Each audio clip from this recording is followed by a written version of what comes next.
சேர்த்துக்கலாம். இப்போ இதில் ஒரு 3/4 ஸ்பூன் மஞ்சள் பொடி. இப்போ இதில் சாம்பார் பொடி சேர்த்துக்கலாம். இதில் ஒரு 1.25 ஸ்பூன் சாம்பார் பொடி சேர்த்துருக்கேன். இப்போ இதில் கொஞ்சமாக மிளகாத்தூள் சேர்த்துக்கலாம். ஒரு 1/2 ஸ்பூன் மிளகாத்தூள். இப்போ இதெல்லாம் அப்படியே எண்ணெய் பிரிஞ்சு வர வரைக்கும் இது அப்படியே இருக்கணும். இப்போ எண்ணெயெல்லாம் எப்படி பிரிஞ்சு வந்துருக்கு பாருங்கள். இந்த டைத்தில் நம்ம வந்து புளி வந்து ஒரு நெல்லிக்காய் சைஸ் அளவுக்கு ஒரு புளி, இந்த அளவு புளி எடுத்துக்கணும். இப்போ இதில் நம்ம தண்ணி ஊற்றிடலாம், புளி தண்ணி.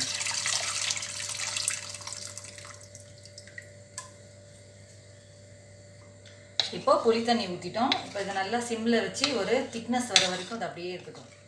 இந்த எண்ணெயெல்லாம் நல்லா பிரிஞ்சு வரணும்.